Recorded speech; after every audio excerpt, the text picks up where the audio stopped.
Amen. Yes, today we will read Luke chapter 18. Namhla sawufunza incwadi yaLuka 18. Let's open the book of Luke 18, Luka 18 verse 18. verse 18. Now a certain ruler asked him, saying, Good teacher, what shall I do to inherit eternal life?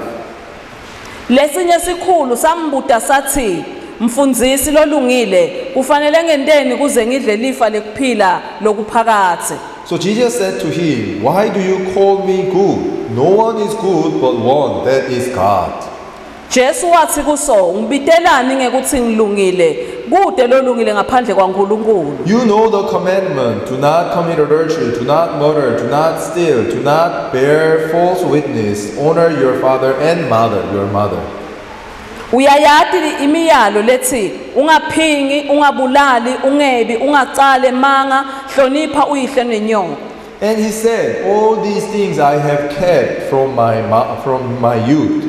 Lemvotsa yaphendula yathi yonke lemiyalo ngayenda kusukela ebuncaneni bami. So when Jesus heard these things, he said to him, You still lack one thing. Sell all that you have and distribute to the poor, and you will have treasure in heaven, and come follow me. Nakuva lokho Jesu wathi kuyo, kusadzingeka wente imvo yinye, thengisa ngako konke lonako, bese wabela timbuya le mali, uyawuba nemicebo ezulwini, bese uyeda uyangilandzela. But when he heard this, he became very sorrowful, for he was very rich. Kodwa yathi kube ikuve lokho lendvodza yadzabuka kakhulu ngobe beyinjinge kakhulu. Let me start asking a question. Asengicale ngekubuta umbuzo. Could this young man enter into heaven? Lendvodza ke yangena ezulwini. Could this rich man enter into heaven? Ingangena ezulwini lendvodza lenjingile. Why? Leni.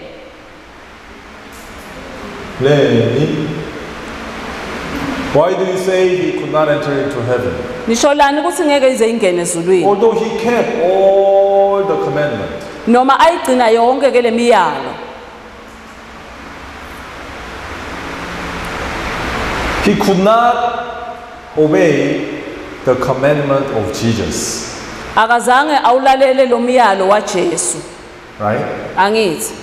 Which means, Lokusho ukuthi although he thought himself as a good person, noma bekathi icabanga njengemlo kahle, tried to obtain the righteousness azama ukuthi atitholele kulunga through yena. keeping all the commandments, Ngekugcina yonke lemiyalo. he was not able to become righteous by keeping the commandment. Akazange abe nako kulunga ngekugcina lemiyalo. So although he tried to follow all the commandments of God, Noma azama kulandzela lonke lemiyalo yaNkulunkulu. by his own works, he Kodwa- was still lacking. Kodwa ke ngemsebenzi yakhe bekasolo kukhona lokushodayo. When this ruler or rich man asked a question, Ngalesikhathi lendvodza lenjingile ibuta umbuzo, what shall I do to inherit eternal life? yini lengayenta kuze ngithole umbuso waphakathe? His question is based on what shall I do Lo mbuzo wakhe usekuthenini yini to lekumele ngiyende inherit the eternal life. kuthi ngithole umbuso And he waphakathe. was focusing on what can I do? How can I obtain the righteousness by me doing what? Bekanake lokuthi yini la kangayenta ukuthi angathola umbuso welizulu. So because he was relying on his works, Ngoba bekancike emisebentini yakhe. he had no choice but to fail to obtain the righteousness of God. Kude lokunye ngaphandle ukuthi ehluleke kuthola kulunga kwaNkulunkulu. Today, Lamuhla I want to give you a sermon. I want to preach about the commandment and law. namhlanje ngifuna kunifundisa ngemiyalo nangemithetho. Actually, how we can receive salvation. That is the topic of today's sermon. Kwakuthi singayimukela kanjani insinziso sihloko salamhla leso. For example, if you want to travel, ake ngento esibonelo sekuthi ufuna nje mhlawumbe Let's kuhamba suppose you want to go to Mbabane. ufuna ke kuya eMbabane Then there are so many routes. There are many routes mhlawumbe kunetindlela letinyenti and there are many means. kuna nekwenta lokunyenti Some people complain, oh, these days we don't have public transport. bantu labanye ngilamalanga bayakhonona bathi kude kwekuhamba If you don't have a Kumbi, there is no way for you to reach Mbabane. nakude ke ikhumbi ayikho indlela longafika ngayo eMbabane Hello, sibonana are you sleeping? mlele yini Yes. If there is no Kumbi, you have no way to go to Mbabane. makude ikhumbi ayikho indlela yekufika eMbabane You have your motorbike.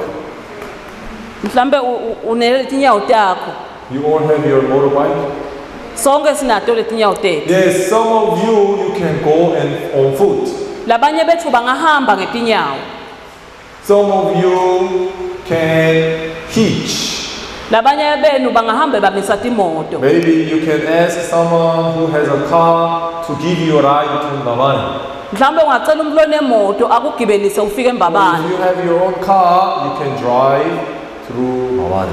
na unemoto yakho ungashayela uhambe uyofika eMbabane So before you start your journey, ngaphambi kokucala lihambo lwakho you have to start thinking, which route should I take so that I can reach to the destination?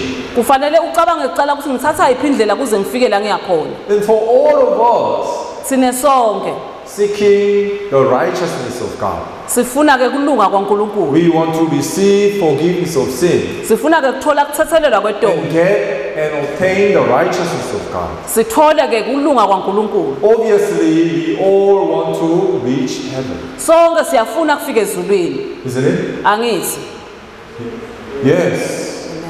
So, when we are thinking of going to heaven, nasacabanga ke ukuthi sifike if you ezulwini desire to go to heaven, na ufisa kuya ezulwini which route should you take? ngiyiphi indlela kumele uyithathe Through what way you can reach to heaven?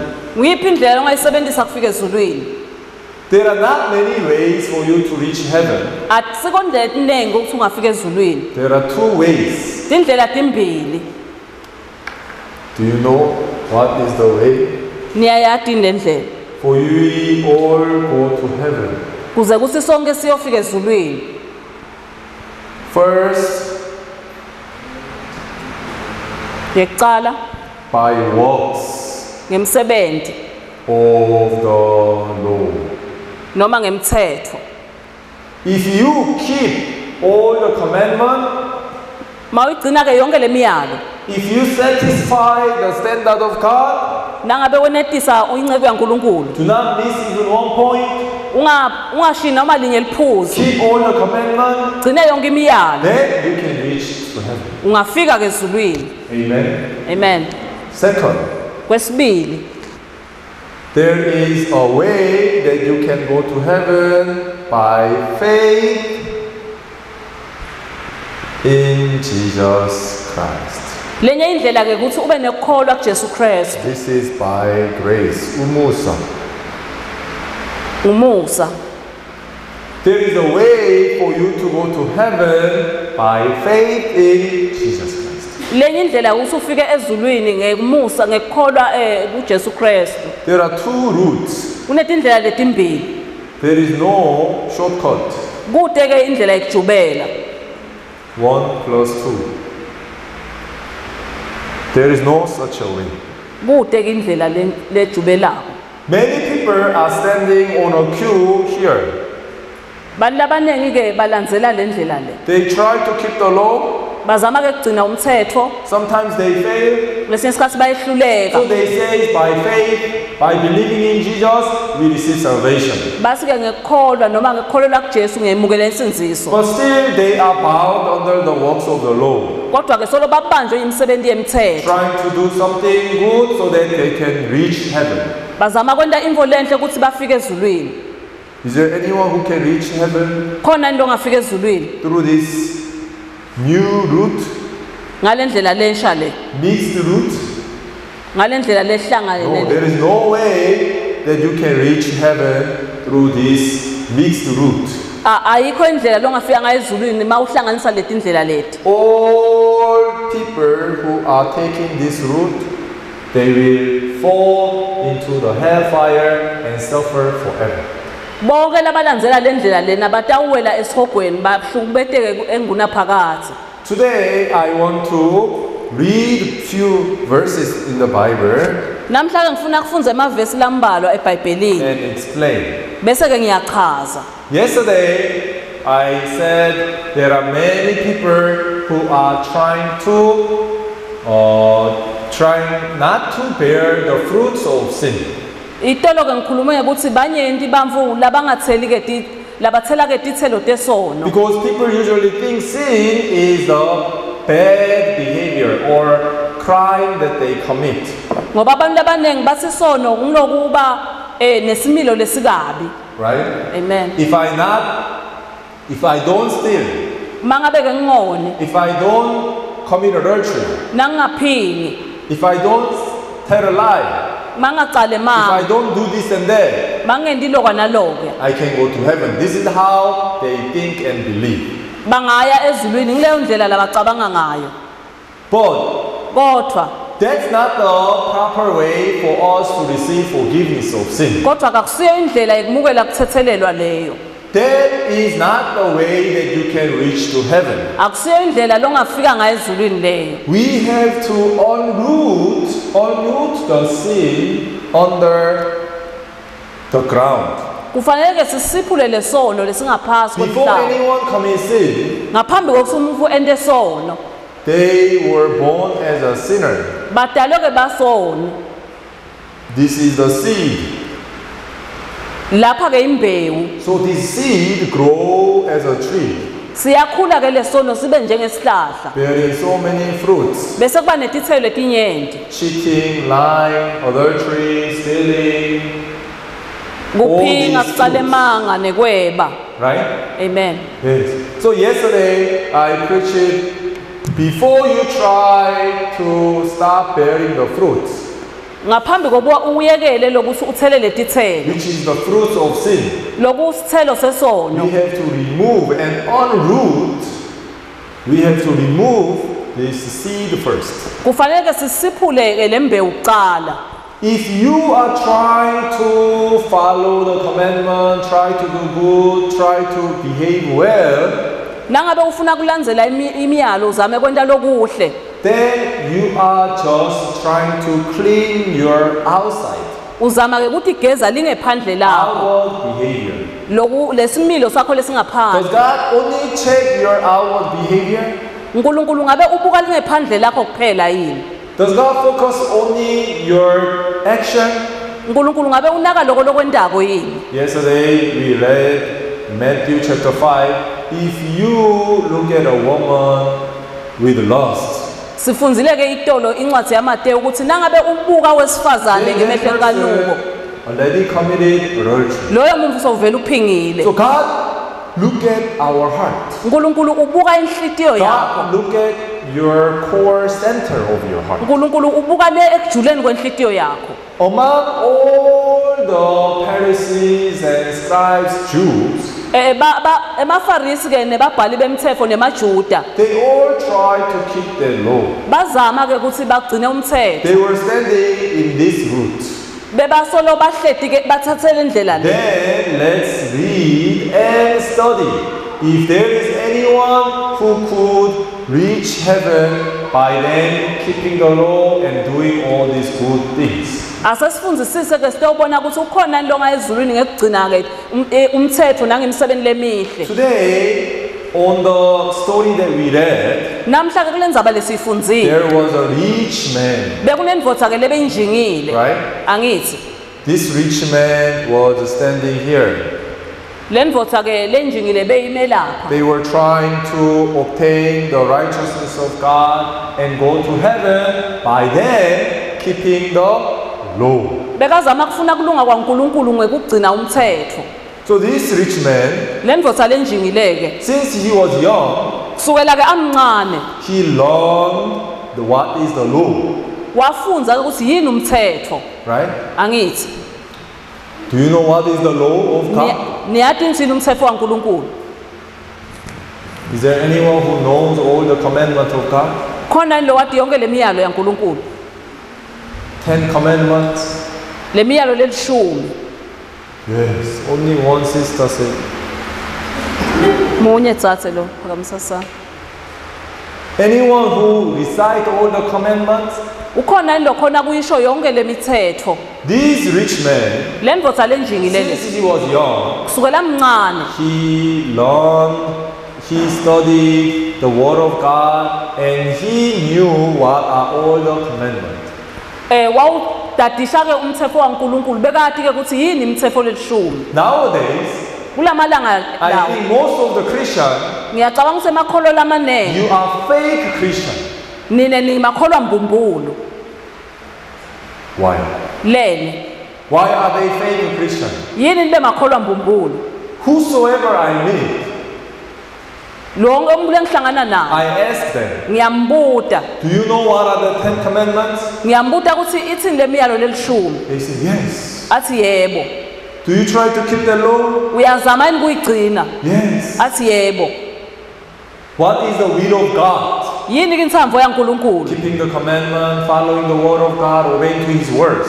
Kugcina imithetho elishumi kulandzela ke uNkulunkulu. So do you follow all the commandments? Uyayilandzela yonke lemithetho. I try. Asi ke ngiyezama. Then I ask, Bese what ngiyambuta. are the commandments? Ithini ke leyo myalo? Do not commit adultery. Uthi ungaphingi, Do not commit murder. ungabulali, Do not steal. ungebi, bese unwa inhloko. Bese ubuta kulomunye futhi eceleni. Do not steal. Athi ke ungebi, Love your neighbor as yourself. thanza makhelwane nje ukuthi thanza wena. I couldn't meet anyone. I hardly meet someone who knows all the commandments. Kude leke ngahlangana naye lo wathi yonke lemiyalo. Although they say they do try to keep the law, Noma bathi bona bayezama ukugcina lo mthetho. they do not even know what are the commandments. Abathi ke ukuthi ithini yona lemiyalo. Right? Amen. As we see here, you don't know what is the commandment. Njengoba silethi lapha asiyadi yonke lemiyalo. Then, when you say that I am trying to keep the law, I try my best, Kodwa ke nawuthi uyezama ukugcina umthetho uzama ngamandla akho onke. you are already lying. So uvela ukucala emanga You are a liar. bese uba umcambi manga. Right? Why? Leli Because you are saying you are trying to keep the law without even studying that law. ngoba uthi wena uyezama ukugcina umthetho kodwa awuzange sekuwufundzisise. Many people think, oh, I am trying. Bonke abantu bacabanga ukuthi bona bayezama. Could you reach to heaven? Ngabe utawufika ezulwini? Could you reach the righteousness of God? Ungakhona nithola kubulunga kwaNkulunkulu. Many people say, wow, Bathini ke abantu abanyenti? I'm almost there. Athi sengidudane nakhona. I think if I try a little bit harder, I Ngiyacabanga can reach to ukuthi heaven. bangaphindze ngifake amandla ngingafika I ezulwini. can obtain the righteousness of God. Ngakuthola kulunga kwaNkulunkulu. Is that true? Ngabe kuliqiniso yini? They don't even know what are the commandments, but how can they keep the law and obtain the righteousness through keeping it? Abayati ke nalemiyalo bangagcina kanjani ke lemithetho ukuze bathole kulunga But kwaNkulunkulu. this rich man, Kodwa le ndvodza lenjingile he knew what are the commandments, bekayati yonke lemiyalo. right? Amen. Amen. Amen. He studied the law. Wawufundzisisa lo He mthetho. tried to keep the law since he was youth. Wezama ukugcina umthetho kusukela He mncane. was keeping, Wawugcina. literally keeping. Wawugcina nje mbamba. If you study about the Jew, Nangabe udadisha ke ngemaJuda. these Jews are very unique. EmaJuda ke abantu nje labakhethekile. They memorize all the commandments of God. Bakhona kuyisho yonke lemiyalo Not yaNkulunkulu. only 10 commandments. Hayi nje lemiyalo lelishumi They kuphela. memorize 613 laws of God. Baphindze bakhona kuyisho yonke lemithetho lengu613 Since they yaNkulunkulu. were young, Kusukela ebuncaneni babo they studied bayawufundzisisa their book incwadi tabo for them to study to go to heaven. bafunze ukuthi ufika njani ezulwini. They study all this law. Bawufundzisisa wonke lo mthetho. Not just studying, they literally keeping it. Baphindze baqhubeke bawende bangagcini ukufunza kuphela. If I start judging all of you according to the law of God, Mangaqala nginehlulele nonke ngekomthetho kaNkulunkulu. I doubt if there is anyone who can really say that you are keeping the law. Ngiyangabada ukuthi ukhona umuntu longathi yena uyawugcina umthetho kaNkulunkulu. Is there anyone who has been keeping the commandment? Ukhona imunye lo ngathi yena Anyone uyawugcina never umyalo. committed theft? Lo ngazange akaphakamisa isandla. Wow, you are all the thief. Nonke niyeba masela. Anyone who anyone who never covet? Lo ngazange sikaze ahawukele. Oh, you all had covetousness. Nonke nigcwele ekuhawukela. Anyone who never committed murder? Lo ngazange sikabulale.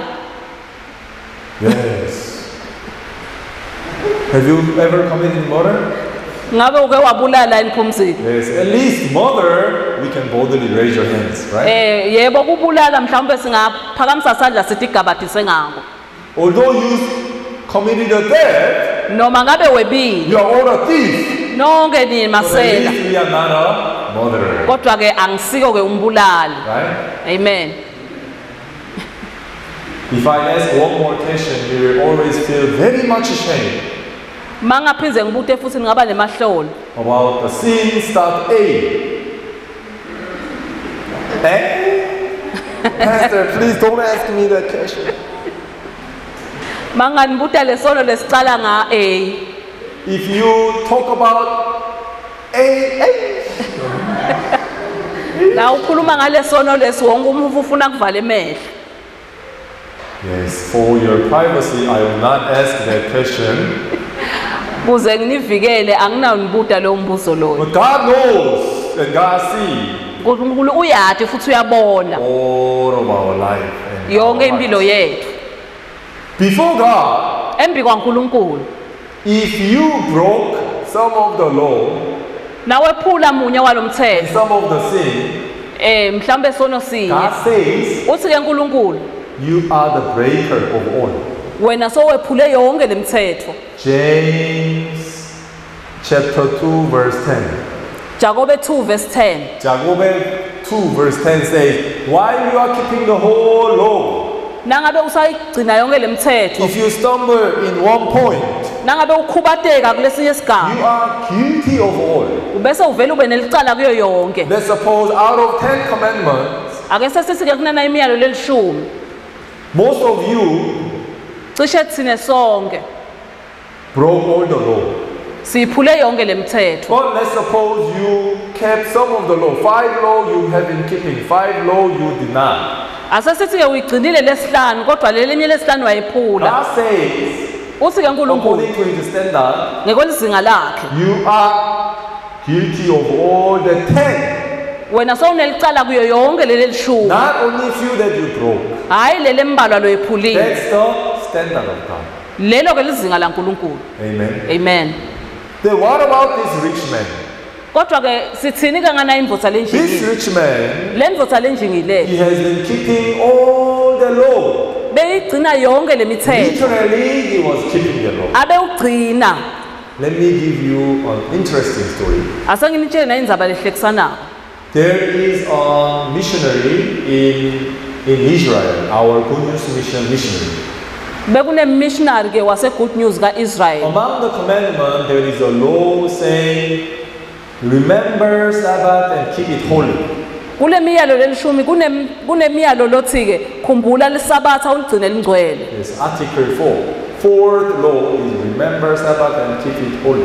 Ngilomthetho ke wesine lothi khumbula lesabatha uligcine futhi lingcwele. These Jews, they have to keep this law literally. Lamajuda lawa kufuna awugcine lo mthetho ngekuwenda. So for them to keep the law, Kuze bakhona ukugcina lo mthetho. they don't do any activities on the Friday sunset until Saturday sunset. Akude labakwendako kusukela ngalesihlanu nsambama kuze kube ngumgcibelo nsambama. Because Sabbath starts from sunset of the Friday ngoba lisabatha licala ekushoneni kwelanga ngalesihlanu till the sunset of Saturday. kuze kube kushona kwelanga ngemigcibelo. They are not supposed to work. Akafanele They basebenze, are not supposed to even make a fire. akamele nokuthi babase umlilo. They think we are not supposed to even turn on the light. Bacabanga ukuthi akafanele nokuthi baze bakhanyise. So some of the Christians who went to Israel, Emakholwa lamanye laye kaIsrael they take a picture of camera, right? bathatha ke isithombe selithabanekele.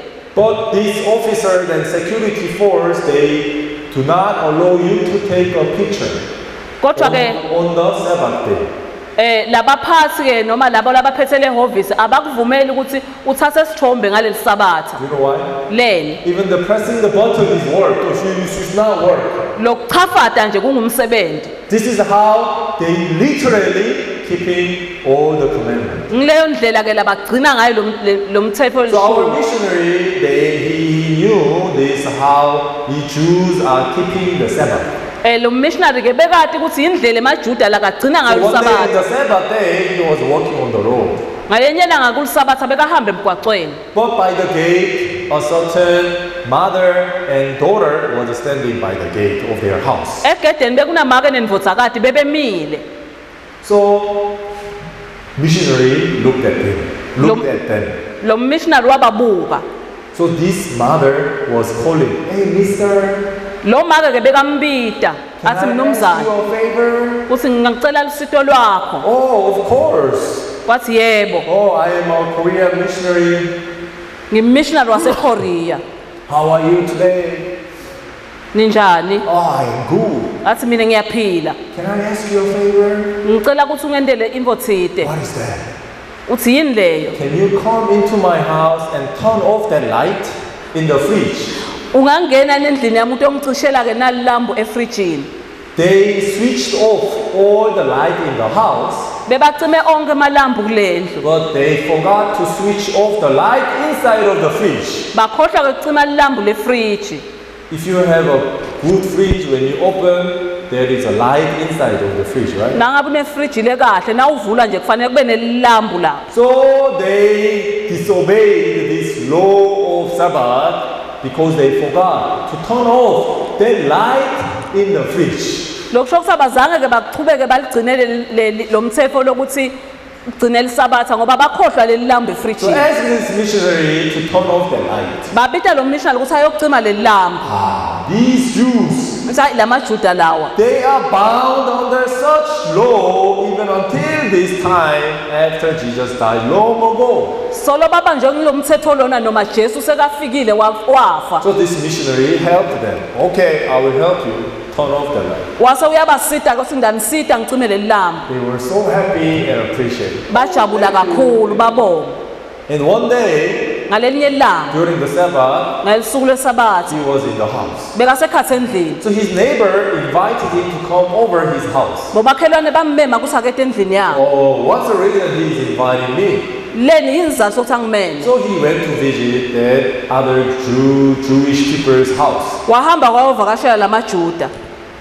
Oh, while they were chatting each other, Basaxoxisana. the one who invited our missionary Lo lommemile. kept on saying, "Oh, today is very hot, isn't it? Abechubeka athi ke namhla liyashisa Today is mosake. very feeling hot." Namhla ke kuyashisa. And trying to look at the air conditioner.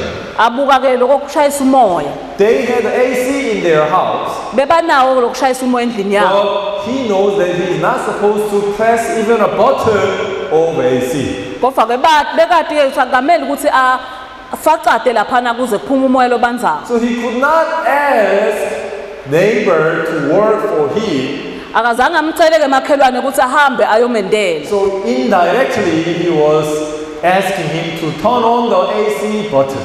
Wamcela ukuthi akahamba umchafatela leli lambu. It's very hot. Athi Isn't it? kuyashisa kakhulu angithi. Yes, it's very hot. Yebo kuyashisa While vele. they are talking about the other issue, Basakhuluma ke ngaletinye timvo. this person keep on saying, "Oh, I can't bear with such heat." Lo lomunye bekasolo athi kuyashisa kakhulu. Angikhoni kumela lokushisa lokungaka. Very hot. Kuyashisa. He was asking one. abembuta He kuthini was asking our missionary to turn on the air conditioner. bekacela lo mission ukuthi akavule lokushayisa umoya So later on he acknowledged, aha, he wanted me to turn on the light. bekafuna ke ukuthi mina ngiyochafada I mean, turn on the air conditioner. wafike wayivula ke lokushayisa umoya Okay, I will turn on the air conditioner. Beep. Zing. AC was running. wawuvula ke lo moya lobanzayo Wow, very cool. Thank you, thank you. wathi sekukahle ke Now manje you can ngiyabona go, you can go. nyalo ke songahamba So the missionary left. wase uyahamba ke lo missionary But following day, all the family, they were coughing. ngelanga lilandzela umndeni wonke bowukhwehlela Why? lena Because the AC was running whole night. ngalokuthi lo moya bowuhusha busuku They could bonke not control even a temperature button, so they were in the house in the running air conditioner for the whole night. bebangakhona ukuthi bangahambe bayonciphisa So the following day, all the family caught a cold.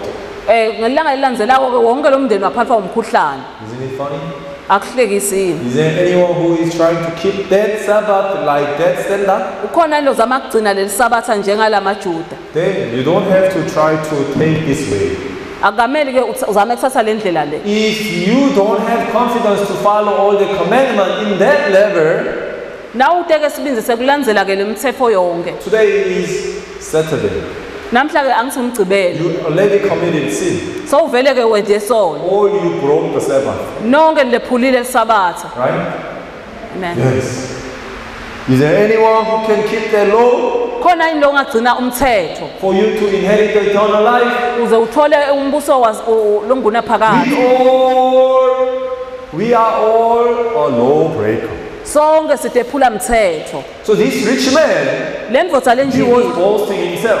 bekasola Oh, tigabatisa I have kept all that commandment. asingigcine yonke lemithetho leshumi Since I was young kusukela ngimncane until now, I have been keeping all that law literally. kuze kube nyalo solo ngiyayigcina lemithetho ngekuyenda So he was thinking, then what else can I do?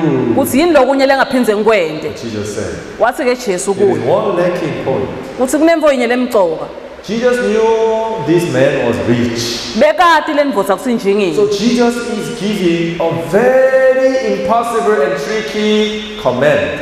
bekamniketa ke imvo lengeke ize yenteke Because Jesus knew this person will not be able to sell all his belongings and distribute to the poor people. ngoba bekati ukuthi akanawukhona kuthengisa tonke letimvo lakanato anikete abantu So labafoyile among so many other commandments, why Jesus gave him such law and commandment? ngoba beyimningi leminye imiyalo kepha Jesu lena amnikete umyalo lofana nalo Jesus, he knew what he is focused. bekati Jesu ukuthi yini lala kayinakile Yes, you want to inherit eternal life through keeping the law. wena ufuna ke kuthola ke inguna phakathi Works egcina of the umthetho law. ngemsebenzi But yemthetho then on, no one can reach heaven through keeping the law. kodwa kude longafika ezulwini ngekugcina umthetho But this rich man was boasting himself because he has been keeping all the law. kepha le njinga beyithi gabatisa ngoba beyikhona kugcina wonke That's umthetho why Jesus said you have one lacking point. kodwa ke Jesu ungako athi ke naku lokushodayo What is that? wathi yini ke leyo Are you ready to follow? ukuthi uyafuna nikulandzela Will you really follow my commandment? utawulandzela yini le miyalo yami Yes. wathi I yebo will too. mina I will ngitakwenda follow. What is that? ngitawulandzela yini loko Okay, then sell all your possession and distribute to the poor and follow me. hamba uthengisa konke lonako unikete labaphuyile bese uyangilandzela wamangala wamangala kakhulu He wahamba hid himself and disappeared. wayobhaca Why? lena For that commandment, he did not have confidence to follow. ngoba loyo myalo loyo bekede sibinzi sekuwulandzela Then was he able to obtain and inherit the eternal life? wakhona ni kuthola ukuthi azuze impilo Although yaphakade he has been keeping all that commandment literally, noma bekakhona kuyigcina yonke le miyalo lelishumi he was not believing in God like us. bekangakholelwa uNkulunkulu We are njengathi all the Gentiles. bekafanana We nebetizi were not born under the law of Israel. asinawutigabathisa ngemthetho So kaIsrayeli since we were born, no one taught us that commandment. ngoba solo satalwa kude lwasifundisa lowo No myalo one of you have been keeping the law. kude emkhathini wethu lowakwagcina-ke umthetho Isn't angithi You don't even know what is the way to keep the Sabbath holy. asathi nekuthi yiphi indlela yekugcina lisabatha lingcwele Then we are Gentiles. thine sibetifi We are already disqualified. thine vele asikafanele No one can inherit the eternal life through keeping the law. kude lotawuthola umbuso waphakade ngekugcina umthetho But very sad point, kodwa naku-ke lokujabulisayo nowadays many people, they are trying to keep this law. kodwa-ke bantu abaningi bazama kugcina lo mthetho They think keeping the commandment is the commandment of God. bacabanga ukuthi-ke kugcina le myalo kugcina umthetho They wankulunkulu all think I must keep the law so I can receive blessing from God. bacabanga ukuthi kufanele ngigcine-ke lo mthetho ukuze ngiyothola ibusiso kuNkulunkulu And even many pastors, nebafundisi labanyeni they teach, encourage people to follow this commandment. bayafundzisa baphindze bagugudele ukuthi bantfu balandzele umthetho They think keeping the law is the will of God. bacabanga ukuthi kugcina umthetho kuyintsandvo yankulunkulu Is the will of God us keeping the commandment? ngabe intsandvo yankulunkulu ukuthi sigcine thine Or umthetho is the will of God for us to realize that we are unable to keep this commandment? intsandvo yankulunkulu ukuthi thine sibonele ukuthi asikhoni kugcina le myalo God knew that we are all going to break the law. uyati unkulunkulu ukuthi sonke siyawuphula umthetho Do you want to know the truth?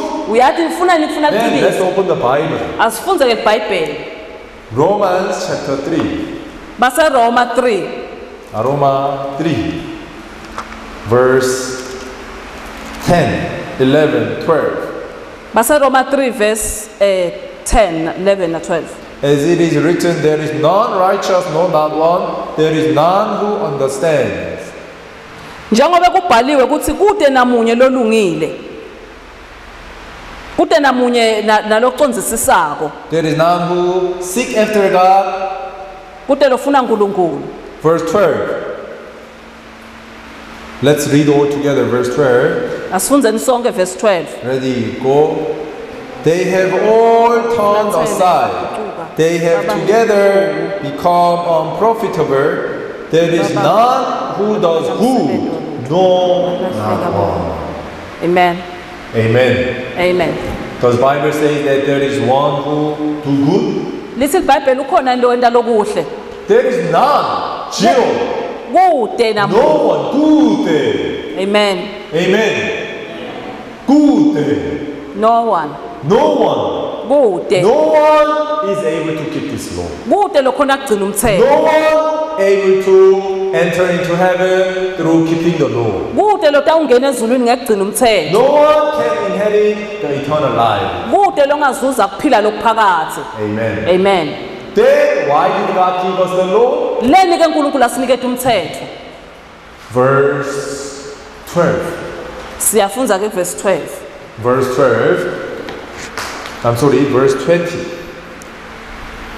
verse 20 Let's read from verse 19. Now we know that whatever the law says, it says to those who are under the law, that every mouth may be stopped and all the world may become guilty before God. siyati kutsi konke lokusemthethweni kucondzene nalabo labangephasi kwemthetho khona kute uvinjwa tonke taba tebantfu nemhlaba wonke utholakale unelicala kuNkulunkulu God gave us the law for what? usiniketeleni ke uNkulunkulu lomthetho To make all our mouth to be stopped. utholakale wonke umuntu anelicala Who wants to boast? ngubani lofuna The kutigabatisa one who did work, loyo longasebenzi isn't it? amen The one who has been keeping the law have something to boast. loyo logcine umthetho uyatigabatisa Like this rich man, lendvodza he lenjingile had many things to boast. bekakugabatisa kakhulu Yes, since the youth, I have been keeping all the laws. sukela ebusheni bami bekugcina wonke umthetho But law kodwa umthetho was given by God to make all our mouth to be. lo mthetho saniketwa uNkulunkulu ukuze kuthi yonke imilomo yethu ivaleke Amen. amen no one should say anything. kude lo ngathi yena ngakhona Why? lelo Because they all committed sin. ngoba bonke bonile They are all guilty. bonke banelicala. Verse 20. Verse 20. Verse 20 says, therefore by the deeds of the law no flesh will be justified in his sight, for by the law is the knowledge of sin. Ngoba kude umuntu lo ukwemukeleka kuNkulunkulu ukuthi ulungile ngekugcina umthetho. No flesh will be justified in his sight. Kude umuntu lo yawemukeleka ngemthetho If kwaNkulunkulu. there is no one who can go to heaven or become righteous through keeping the law, why did God give us the law? Mangabe kude umuntu lo tawungena ezulwini ngekugcina umthetho wasinikelani keNkulunkulu lomthetho? Bible says, Lithi ke iBhayibheli hey, I gave you this law nginikethe lo mthetho for you to acknowledge that you are a sinner. kuze nitoti bona ukuthi nitoni. Amen. Amen. God gave us the law for what? Usiniketeleni keNkulunkulu umthetho For us to acknowledge what? kuze sitibone ukuthi sinani. Yes, that we are a sinner. Kuthi thine sitoni. Without law, Ngaphandle kwemthetho no one can become guilty. kude lo ngaba nelicala. Although you may live evil life, Noma ungaphila impilo lembi. suppose there is no law in this government. Asesithi ke kulombuso kude umthetho. You can steal anything, you can go and behave anyhow. Uthi ungeba noma uhambe uyotiphatha sinoma kanjani. Then this country will become a mess. Lelive leli lingaba inkinga. Because of the law, Ngenxa yalo mthetho people are receiving the judgment. bantu bayathola kwehluleka. People are receiving the penalty according to their action. Bantu bathola sijeziso ngekwemsebenzi yabo. So, according to the law, Ngekwemthetho. the purpose of the law Injongo to yemthetho make us sinner before God. ukuthi sibonakale sidone embi kwaNkulunkulu. Amen. Amen. Is there anyone who has been keeping the whole law? Khona nogcine wonke umthetho. Is there anyone who can boast like this rich man? Khona lo ngathi gabatisa njengale njinga. We could not reach even up to the standard of this rich man. Asikhona ngisho ukufika ezingeni lale njinga le. But still, how many people are suffering from the law that they have to try to keep? Kodwa ke solo bantu bahlukubetwa nginangumthetho lokumele bawugcine. They are still bound under the law. Solo babanjwe ngumthetho. They still try to keep this law. Bazama ukugcina umthetho. Is that necessary? Ngabe kunesidingo yini? Is that necessary? Kunesidingo yini? Are you supposed to keep this law? Kufanele niugcine lo mthetho. If you have been keeping all the law without breaking even one law since you were born, Nangabe ukhonile ukugcina lo mthetho kusukela kwatalwa wangephuli noma munye. then you still have a chance. Mhlambe ungaba nalo lithuba. If you continue Na uqhubeka keeping the whole law, ugcine wonke. not breaking even one time, Ungawuphuli ngisho and nakanye. become a perfect man, Bese uba umlophelelisiwe. then you can go to heaven. Ungaya ezulwini. Anyone can try, Ukhona into ofuna kuzama. then you have to surrender. Kufanele ukuthi bese uphambisa If you ntana. have ever broken anyone law even one time, then you have to surrender. Nangabe uke wawephula noma kanye kufanele uphakamise Confess. ntana. Uvume. Your sin. Uvume tono. Oh Lord, Uthi I Nkosi, am a sinner. mina ngisoni. Oh Lord, Nkosi, I deserve to go to hell. ngifanele ukuthi ngesihogweni. I broke so many laws. Ngiphule imithetho leminyenti.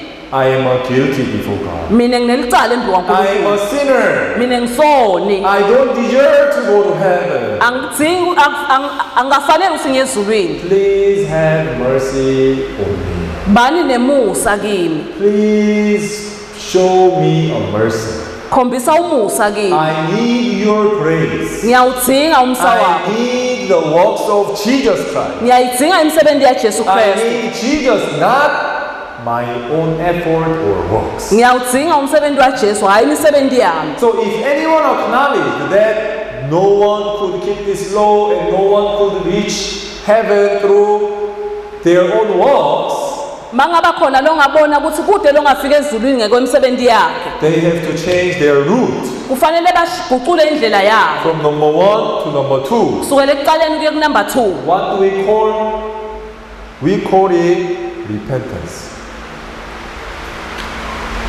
sikubita ngekuthi kuphendvuka. Amen. Amen. Changing your route from number 1 to 2 is repentance. Kushintsha indlela lobo uhamba ngayo kusuka kule kucala kuya yesibili kubitwa ngekuthi kuphendvuka. Yesterday, Pastor, you said, denying myself and distrusting the word of Satan and coming back to the word of God, that is repentance. Usiteke mfundisi itolo angitilahle mina ngijika ngibuyele endleleni yaNkulunkulu. Yes, this is the same way. Yebo solo leyo ndlela iyafana. So through these works of the law, Ngale ndlela yemthetho you could not keep the law. awuzange ukhona You ukugcina could umthetho. not follow. Awuzange ulandzele. But still Satan Kodwa ke Sathana tried to deceive you uyakuyenga that you still have to follow the commandment. ukuthi kufanele uchubeke ulandzele You umyalo. still have to try to please God by you keeping the law. Kufanele uchubeke uthokotise uNkulunkulu ngekugcina umthetho. Is that the word of God? Ngabe livi laNkulunkulu inlelo? Does that the precise words? Ngabe livi laNkulunkulu inlelo? Just like Eve, Njenga she Eva was deceived by Satan. wayengwa nguSathana Because she didn't know the precise words. ngoba bengaladi livi laNkulunkulu How babo. many people are still under the works of the law Bantu solo bangaphasi kwemsebenzi without knowing the yemthetho precise word of God? ngekungaladi livi laNkulunkulu. Amen. Amen. So you have to quickly change your way. Kufanele usheshe uguquke endleleni takho. If you are still trying to become rich, become righteous through keeping the law, Nangabe bosona uzama ukuthi ulunge ngekugcina umthetho after realizing, emva kokuthi ubone oh, by the law I am a sinner. ngekwemthetho mina ngisoni. Under the works of the law, I got 0 points. Ngaphansi kwemthetho wesono ngingumuntu longenalutho. There is no partial point. Kude ke liphuzu engalithola lapho. Some of our church members took an exam of this gospel counselor certificate course. Kukhona ke emalungu elibandla lathola isivivinyo ngaleli vangeli. So I did not give them a score. Angibaniketanga ke emaphuzu lathini. Everyone they were curious, what's the point? What's the point? Bonke bebabuka ukuthi emaphuzu athini. I didn't give them 10%, 20%, 80%, 100%. Angizange ngibanikete ke bo 10% nabo 20%. People, they want to know, Bebafuna ke kwadi. oh, is there any partial points? Kukhona yini ke liphuzu I know that I cannot become perfect, noma ngesimo lophelelisiwe. but at least if God give me 80%, Mhlawumbe ke nganginiketa ke loku I will be ngi-80 happy. ekhulwini. Ngawuthokoda. Can you be happy if you obtain 80%? Ungathokoda nangothola loku ngi-80 ekhulwini. 80% equal 0%. Loku ngi-80 ekhulwini kufana nekungabi nalutho. 99.99.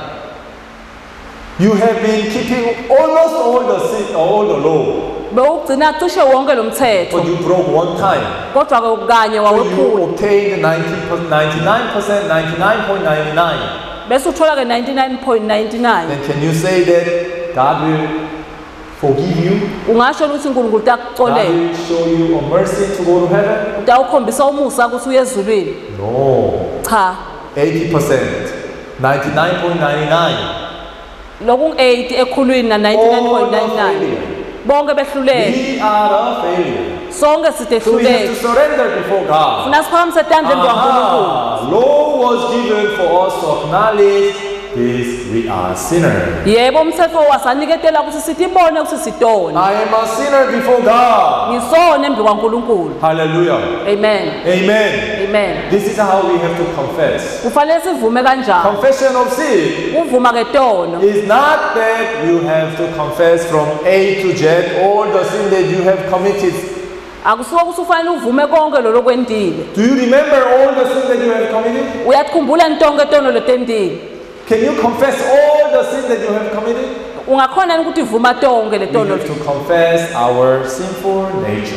Kufanele sivume naku sono Oh Lord, I am lesibili. a sinner Noma ngisona. who deserves to go to hell. Kufanele ukuthi ngihambe I ngesogwini. am a failure. Mina I ngisehluleke. could not keep the law. Angakhona I igcina could not umthetho. become righteous. Angakhona ukuba I ngilolungile. am such evil, sinful human being. Mina ngimuntu lomubi So we logolile. have to quickly change the route. Kufanele bese ushintsha letindlela. Oh Lord, Uthi Nkosi, is there any way that I can receive salvation through grace in Jesus Christ? khona indlela engenda ngathi ngithole kuphendvuka ngemusa loqhamuka Is kuJesu. there any other way, not by my works, but by the works of the Christ? Ikhona lenye indlela hayi ngemsebenzi yami kodwa ngemsebenzi waKristu. Then God said, yes. Asike uNkulunkulu I have yebo. already prepared. for Sengivele you." ngilungisele. Hallelujah. Amen. Amen. Amen. Amen. Amen. But there are so many hypocrites. Kodwa ke kunebatendisi labanyeni. Among so many Christians, Kunemakholwa lamanyeni. they are living hypocrite life. Baphila impilo yokutendisa. Outwardly, they are so gentle. Ngaphandle babonakala ngathi They are bakahle. very nice. Bakahle. They show their good images. Bakhombisa ke sithundile esikahle. They always say, "Oh, pastor, yes, pastor, yes. Bakudlala kushikishatanda bathi yebo mfundisi. Oh, yes, brother." Bathi yebo mnakele. You show your good images. Ukhombisa ke You wena try to be a good person. uzama kuba ngumuntu lokahle. When you come to church, Mawufika ke esomveni, even the walking gesture is different. le ndlela uhamba ngayo ehlukile. Uhamba nje uconze. The ladies,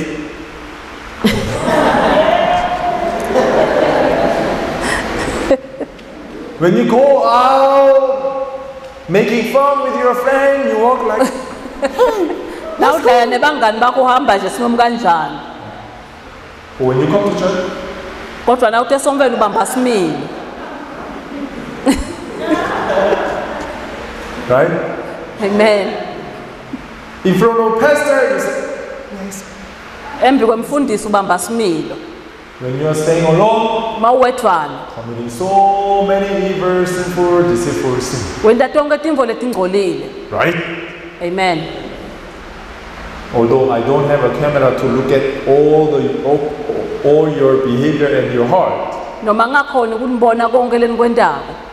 suppose that we have a camera by the gate, taking a picture and showing all the evil hearts. Asesike sibeke ikamera lapha egedeni ukuthi sihlole letinhlitiyo tenu. Will anyone can come and attend our church service? Khona longeta etesomveni. You will all run away, Sonke singabaleka. right? Amen. Even myself will run away. Nami ngingabaleka. No one will come. Kude longeta. Why? Amen. Because we are such evil, sinful sinners. Ngoba sibamvu labangcolile. Although we know we are such evil human, Noma sibamvu lababi. if we modify our behavior, Nangabe ke sitinconca kulesimilo if sethu. we try to show good images only before other people, Sizama ukuthi veta sibamvu labakahle embi kwalabanye bamvu. people think that it's okay.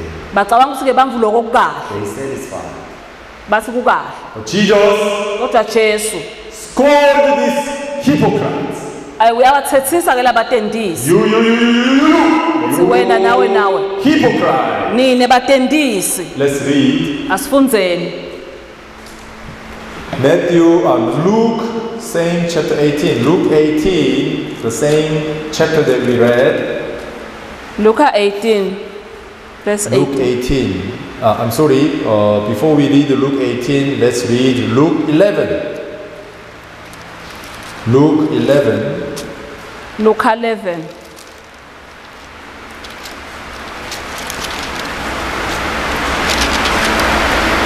Luke 11, verse 37. 37. And as he spoke, a certain Pharisee asked him to dine with him. So he went in and sat down to eat. Jesu nasaceda kukhuluma lomunye umfarisi wammema ukuthi ayodla kakhe waya wafike wadla. When the Pharisee saw it, he marveled that he had not first washed it before dinner. Lo mfarisi wamangala kakhulu nakabona ukuthi Jesu udla ngakagezi. Then the Lord said to him, "Now you Pharisees make the outside of the cup and dish clean, but your inward part is full of greed and wickedness." Nine bafarisi nigeza lingephandle lenkomishi nelipulete kodwa ngekhathi nigcwele bumithi nebubi. Foolish ones, did not he who made the outside make the inside also? Nine butilima lona lo wenda lingephandle akusiye ini lo wenda lingekhathi. But rather give alms of such things as you have, then indeed all things are clean to you. Kodwa abanikeni labaphuyile lokusenkomishini nemapledini enu konke kutabe kuhlambulukile kini. One of the Pharisees invited Jesus for his dinner. munye kwabafarisi wamema Jesu ukuthi atodla kudla As I kwakuseni. said, this Pharisee, even among the Jews, they are the teachers of the law. Njengoba ngishito ukuthi labafarisi kumaJuda babafundzisi ke bemthetho. We can say they are very strict law keeper and law teacher. Singasho ukuthi babamfu nje labawugcina kumthetho. Then this Pharisee invited Jesus. Lo mfarisi wahamba wamema Jesu. Obviously, he has been keeping all the commandment and law of God. Kulokusho ukuthi vele bekayigcina yonke imiyalo yaNkulunkulu. So when this Pharisee saw Jesus Christ Wase uyambona ke lo mfarisi Jesu Christ. sitting and eating the dinner without washing his hands, Abona adla kudla angakatigezi this tandla. Pharisee was so marveled and surprised. Wamangala kakhulu lo mfarisi. As such a good teacher, how can you eat food without washing your hands? Ngithishela lo kahle udla njani ungakatigezi tandla. Jesus became angry. Wathukuthela Jesu. You hypocrites! Nine batendisi, You foolish one! nine tilima, You are busy cleaning your outside, nine nigeza lingephandleleni. but inside of your heart you are full of greedy and wickedness. Kodwa ngekhathi etinhlitweni tenu ugcwele bumiti nebubi. You'd better to wash your heart. Kufanele ukuthi nigeze tandla This tenu. is how Jesus scolded him, Kuleyo ndlela Jesu lamthethisa ngayo. right? Angithi Why? lele. Because these Pharisees, they are obeying to the commandment of God. They all try to keep the law and showing kindness even up to Jesus. Ngoba labafarisi bebawugcina umthetho baphindze batshengiseke kulunga kuJesu. Although many people persecute Jesus, let me invite him to come into my house to have a dinner at least. Noma labanye bebamhlupha Jesu asengimeme endlini yami atokudla. Pharisee now is thinking that he is doing good, he is a kind person, he is really a merciful person. Lo mfarisi ke bayacabanga ukuthi wenda imvole kahle ukahle umuntu lonemusa. But Jesus scolded this Pharisee. Wase uyamthethisa ke lo mfarisi Jesu. Why? Lele. Although he has been keeping all this law outwardly, Noma bekayigcina lemthetho ngephandle. does it mean that he was righteous? Lokho kusho ukuthi ngabe ulungile yini? Did his inside also was good? Leli ngekhathi lakhe Because bekahle he yini? was doing good outwardly? Ngoba bekenta ke lokukahle ngaphandle. People misunderstand. Bamfu ke abagcona. Don't try to live different life from your heart. Ungazami ukuphila impilo lenye ngaphandle Although kwaleni you don't have semthethweni yakho. good. Noma ke wende Many lokukahle. of you try to live good life. Bafuna ke kwenta kuphila impilo Although lekahle. you are full, you are filled with lust. Noma ugcweleke inkanuko. Outwardly, you are trying to show that you are good, you are kind. Kepha lingephandle lakho uzama ukutshengisa ukuthi wena Although you ukahle. have a lot of wicked, evil heart. Noma unenhlitiyo lembi. Instead of acknowledging that we are such, I am a such evil human being. Esifundleni ubone ukuthi ungumuntu lomubi. Lord, I don't deserve to receive any good treatment from you. Angidzingi ukuthola kuphathwa kahle I nguwe. deserve to go to hell. Kufanele ukuthi ngiye esihogweni. One of the space in hell is my place. Lenye indzawo esihogweni indzawo I am a yami. such dirty evil human. Ngingumuntu longcolile. I don't deserve to receive you in my house, Jesus. Akamele ngikumukele endlini yami Jesu. How can I have a dinner with you? You are a savior. I must save thee. Ngingadla njani kudla nawe wena ungumsinzisi mina ngingumsinziso. I am a such evil human. Mina ngingumuntu longcolile. I don't deserve to sit with you, Jesus. Akumfanele ukuthi ngihlale nawe Jesu. No. Pharisee, Cha abafarisi he was bold. bekathi gabatisa. Oh, Jesus. Good That's teacher. Welcome in. Mfundisi Please ngena. have a seat. Hlala phasi. And let's have a dinner with me today. Asidle kanye kanye. It seems that he is very kind and gentle. Ubonakala ngathi unemusa umnene. But even this Pharisee Kodwa ke lo mfarisi deserved to go to hell. bekufanele ukuthi So ahamba forever esogweni. in the lake of fire. Ahamba esogweni. Amen. Amen. Amen. Amen. Yes.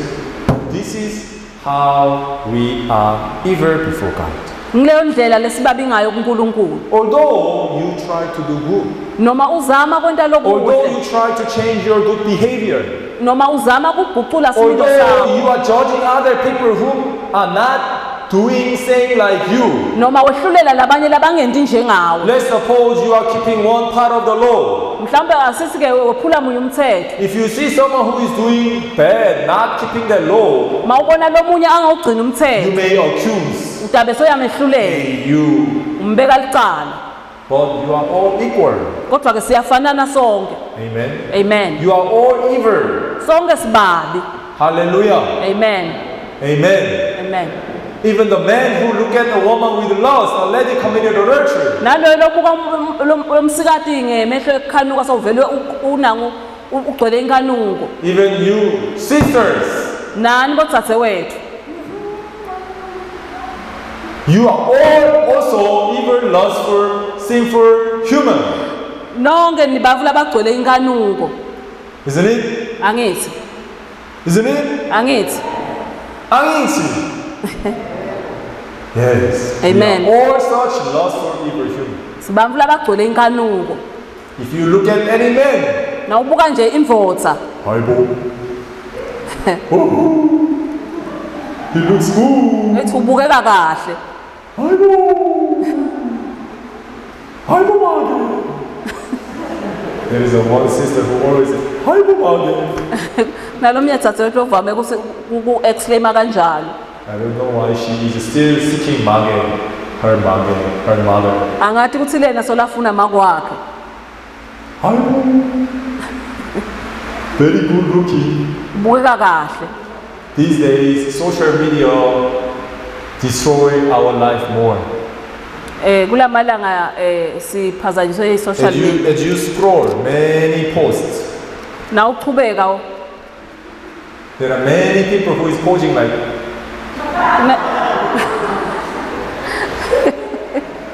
thinking they are beautiful. kunebantfu labahlale bavela bacanga ukuthi bahle. Many men, you are scrolling. Oh, Bayabuka ke madvodza. I know, even sister, you are also scrolling. Ngiyathi ukuthi nabo this man. dzadzewethu Oh, good bayahlola. looking. Kuthi ukahle lo this babe lo. one handsome. Silona muhle. Bible. Before God, Embi kwaNkulunkulu. we are all such evil, deceitful human. Sibamvu lababi. Amen. Amen. We deserve to suffer forever in the lake of fire. Sifanele ukuthi sihlupheke inguna phakathi echibini lemlilo. But who can boast? Ngibani ke lo ngathi Who gabatisi? can say I am better? Ngibani lo ngathi Who ungcono? can say I am doing good? Khona lo ngathi endaweni kahle. None of us. Kude. We are all feel guilty, become sinner before God. Sonke sinelicala, sinesono embi Then who kwaNkulunkulu. can receive salvation? Ngibani ke lo ngamukela Who insinziso? can remove the root and seed of this sin? Ngibani lo ngalususa letimbanze nalembewu yesono? If you read the Bible, you can find an answer. Na ufundza iBhayibheli ungayithola impemvulo. Today, let me read one more scripture and explain, finish this sermon. Munye umbhalo Let's go back ngokwephethe. to Luke chapter 18. Asifundzeni ke Luka 18. The same chapter that I read. Sona leso sehluko lesisifundzile. Verse 10. Verse 10. Luke 18 verse 10. Two men went up to the temple to pray, one a Pharisee and the other a tax collector. Emadvodza lamabili enyukele ethempelini kuyawuthandaza, lomunye abe ngumfarisi, lomunye angumthelisi. The Pharisee stood and prayed this with himself. God, I thank you that I am not like the other men, extortioner, unjust, adulterers, or even as this tax collector. Umfarisi wakhwesha wemayedwa wathandaza wathi, ngiyakubonga nkulunkulu ukuthi mine angifanani nalabanye bamvu labatigebengu nalabangakalungi netiphingi nalabangumthelisi. I fast twice a week. I give tithe of all that I possess. Ngizila kudla emalanga lamabili ngeliviki ngikunika kwelishumi kwakho konke lengikumekwelako. And the tax collector, standing afar off, would not so much as raise his eyes to heaven, but beat his breast, saying, God, be merciful to me, a sinner. Kodwa umthelisi emekhashane akazange abhekise ngisho nebuso bakhe ezulwini, kepha ngekuthi sola wathandaza wathi, nkulunkulu ngihawukele mina esoni. I tell you, this man went down to his house justified rather than the other. For everyone who exerts himself will be humble, and he who humbles himself will be exerted. Jesu wathi nginitshela ukuthi le ndvodza lengumthelisi yabuyela ekhaya seyemukelwe uNkulunkulu kuthi ilungile kunalona lomunye ngoba phela wonke umumvu lotiphakamisako uyawuthotshiswa wonke lotithobako uyawuphakanyiswa. Here Lapha we have two people today sinebantfu lababili lamuhla bobani who appears here. balovelako la Tax collector and Pharisee, lo mthelisi ke nalomfarisi right? angithi Tax collector is standing on which side, number 1 or number 2? uma engakuphi ke lo mthelisi ekucaleni noma kuloko enzaweni yesibili kuphi Number 2, tax collector. lo mthelisi Tax collector. Pharisee. lo mfarisi ke Pharisee. Number 1. caleni Right? amen Who become righteous? ngibani ke lo abe soyalunga Who was justified? ngibani lo emukeleka Pharisee or tax collector? umfarisi noma ngilomthelisi Tax collector. Tax ngilomthelisi collector, what did he do? wendani He cheated so many people. wadoja abantu He labanyeni stole so many people's possession. weba timvote bami letinyeni Hey, Roman Empire! This is the commandment from the Roman Empire. lona ke umthetho lochamuka ke You have to uMaroma pay 50 emalangeni per month. kufanele ubhadale ke 50 emalangeni ngenyanga Oh, okay. Let me give you 50. kuthi kulungile ngikunike ke lo Oh, 50 I don't have 50 this month. Can I pay you later? kuthi ngiteke 50 kule nyanga ngingakubhadala No, what do you have? nani Sell your house. sengisa indlu yakho Did you watch Christmas cantata? nayibukela in Christmas cantata Lolo. Did you act Christmas cantata? Were you a Roman soldier?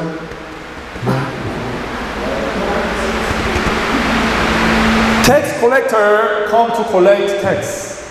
lo mthelisi ke bekahamba ayothatha incengo If people fail to pay, they go and impose. nangabe ke ungakhona ukubhadala bebahamba bafike bathathe Even the children, bathathe nebamfana they are very cruel.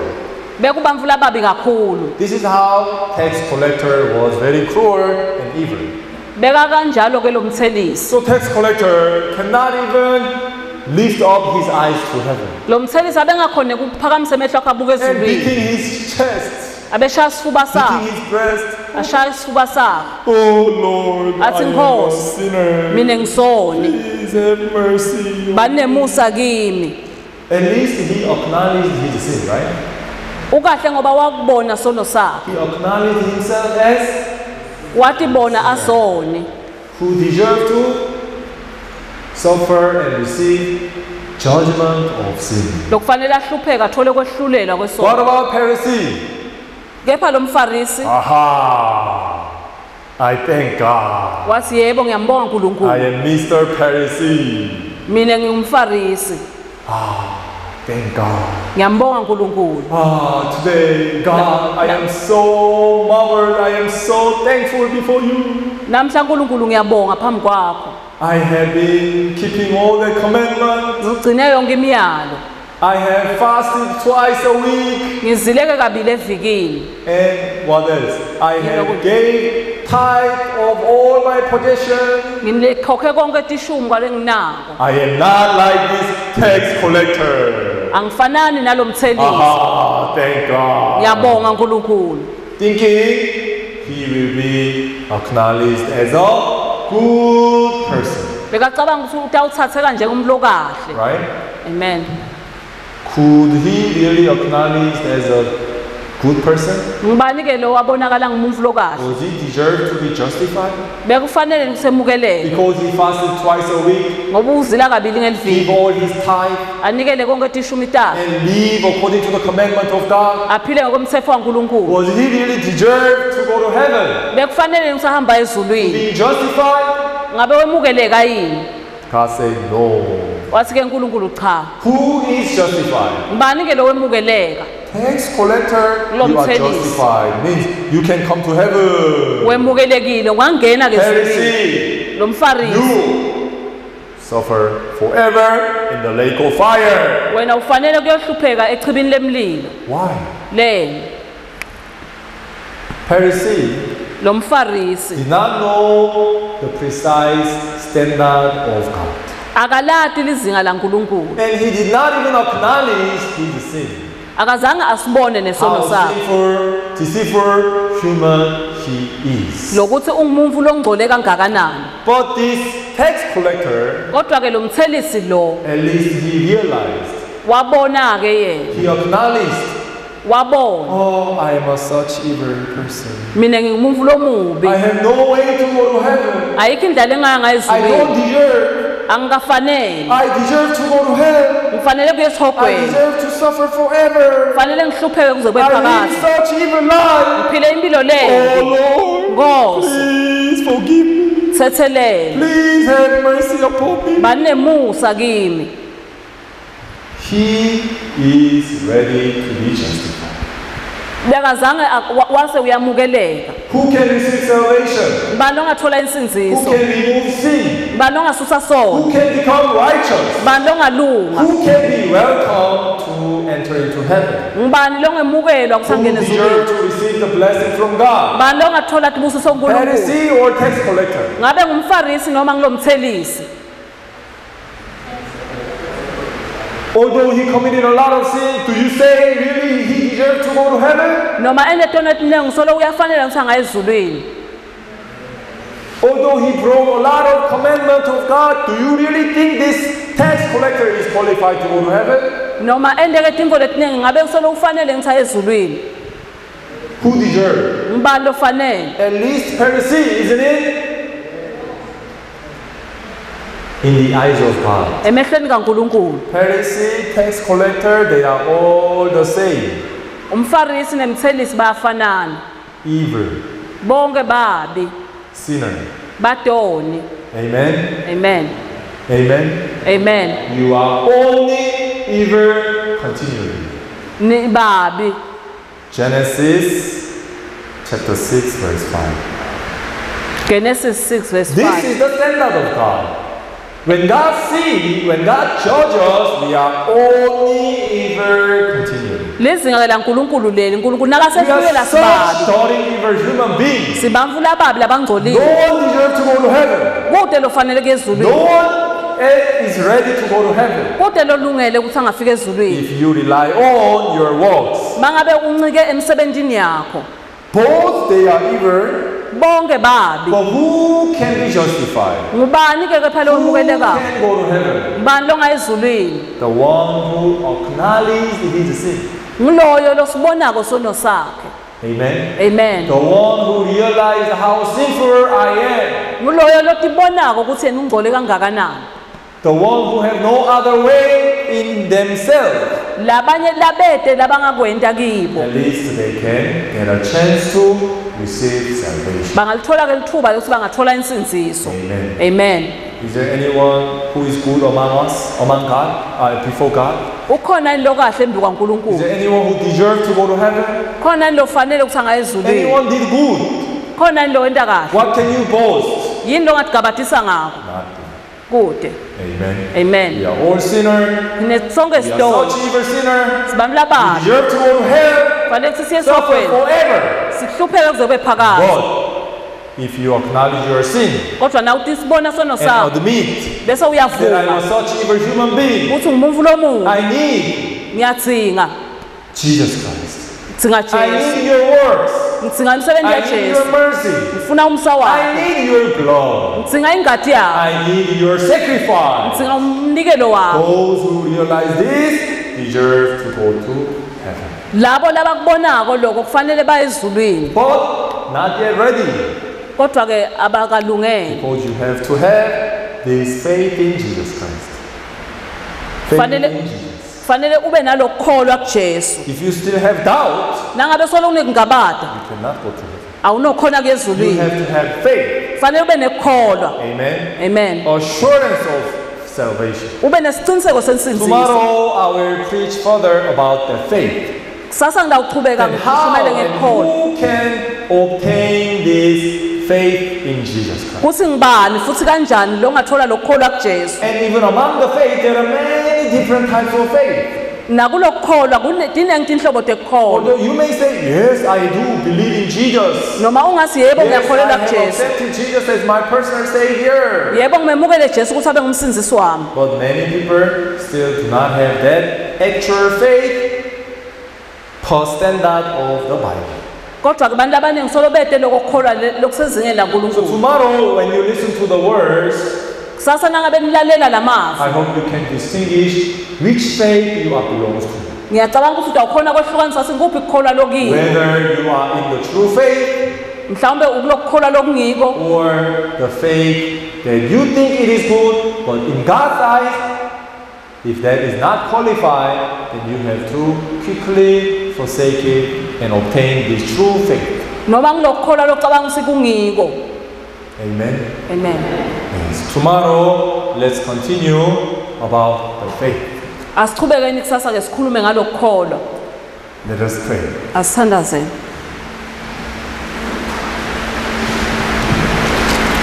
Thank you, Heavenly Father God, for giving us this precious time. God, you gathered each and every one of us to listen to your words and to have fellowship through Christ in Jesus. God, indeed, we are such sinful, evil, deceitful human. We don't deserve to go to heaven. But if we believe in the works of Jesus Christ, if we believe what Jesus has accomplished for us, through faith in that Jesus, we can receive the righteousness and we can go to heaven. We glorify your name. We praise you, Jesus, who did all these works for us. And we give thanks to God, who guided all of us to attend this revival today. In the name of Jesus, we pray. Amen. amen